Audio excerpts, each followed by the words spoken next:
આ બધાને ખબર છે કે રાજકોટનો લોકમેળો આખા સૌરાષ્ટ્ર માટે ખૂબ જ મહત્વનું લોકમેળો જણાય છે.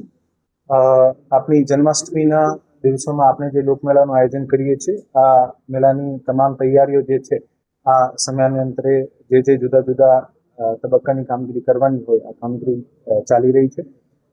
લગભગ 228 પ્લોટ્સ માટે AI drone monitoring, central control room, નવા ડિઝાસ્ટર રૂટ અને બાઇક એમ્બ્યુલન્સ જેવી સુવિધાઓ સાથે આ લોકમેળો જે છે આને વધુ સુરક્ષિત, સુવ્યવસ્થિત અને આનંદદાયક બનાવવા માટે જિલ્લા વહીવટીતંત્રનો પ્રયત્ન છે.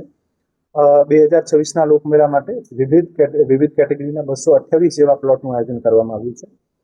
જિલ્લા વહીવટીતંત્ર દ્વારા 5 જુલાઈ 2026 થી 22 જુલાઈ 2026 દરમિયાન આ લોકમેળાનું નામકરણ, જે આપણી વર્ષો જૂની પરંપરા છે, આ નામકરણ કરવા માટે જુદી જુદી ઇન્વિટેશન માંગવામાં આવ્યા છે. આમાં આની કટ ઓફ ડેટ 22 જુલાઈ સુધી 4365 એન્ટ્રીઓ આપણને મળી છે.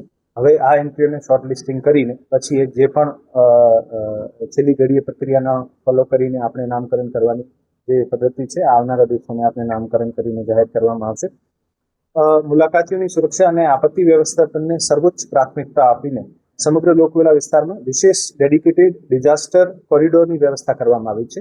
આ વર્ષે આ કોરિડોરમાં ફક્ત ફાયરની ગાડીઓ, એમ્બ્યુલન્સ અને મહત્વના વ્હીકલ્સ જ આમાં રૂટ કરી શકાશે. અને આ મેળાને ગત વર્ષ જેમ આપણે જે ડેડિકેટેડ કોરિડોર હતો જ્યાં માણસો પણ અંદર જઈ શકતા હતા, આ વખતે એકદમ ડિફરન્ટ કોરિડોર જેમાં કોઈ પણ બીજું પ્રવેશ નહીં કરી શકે, આ બાબતની વ્યવસ્થા કરવામાં આવી છે, જેથી કોઈ પણ ડિઝાસ્ટરની પરિસ્થિતિને આપણે ખૂબ સફળતાથી પૂરી પાડી શકીએ.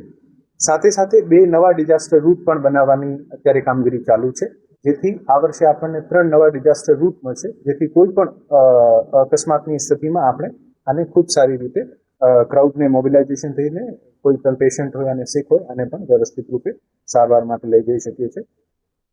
આ વર્ષે કેટેગરી કે જે છે નાની ચકરડી જેને કહેવાય છે, નાની ચકરડીના પ્લોટોની સંખ્યા ગયા વર્ષે 12 હતી અને વધારીને 24 કરવામાં આવી છે, જેથી નાના વેપારીઓ જે છે આ વધુમાં વધુ લાભ લઈ શકે છે.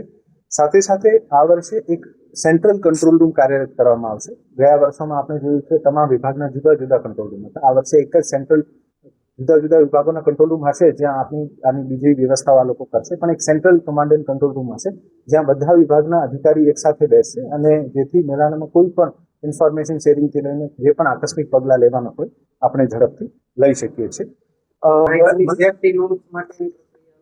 યાંત્રિક રાઇટ્સની સેફટી નોર્મ્સની પ્રક્રિયા માટે અગાઉમાં પણ સરકારે ઘણા બધા પરિપત્ર બહાર પાડ્યા છે અને SOP નક્કી થઈ છે. આ SOP હજુ કાર્યરત છે. એમાં આ વર્ષે કોઈ પણ ચેન્જીસ નથી, જેથી જે ગયા વર્ષે આપણે પ્રક્રિયા ફોલો કરતા હતા આ વર્ષે પણ આ જ પ્રક્રિયા આપણે ફોલો કરીશું. જિલ્લા વહીવટી તંત્ર દ્વારા 10 થી 12 કલાકારોની યાદી બનાવીને રાજ્ય સરકારને મોકલવામાં આવી છે. ટુરિઝમ ડિપાર્ટમેન્ટ દ્વારા આવનારા દિવસોમાં જે પણ કલાકારોની યાદી ત્યાંથી નક્કી થશે એવી રીતે આપણે દરરોજ ખૂબ જ સુંદર સાંસ્કૃતિક કાર્યક્રમ કરવામાં આવશે. સાથે સાથે ઇન્ડિયન નેવીનો મુંબઈ વેસ્ટર્ન કમાન્ડમાંથી એક નેવી બેન્ડ પણ આવશે, જે અથવા તો મેળાના ફર્સ્ટ દિવસે નહીં તો પછી 5 તારીખે જે આ લોકોની અનુકૂળતા છે આ 2માંથી કોઈ એક દિવસે જે છે આ નેવી બેન્ડનું પણ ખૂબ શાનદાર પ્રદર્શન થશે.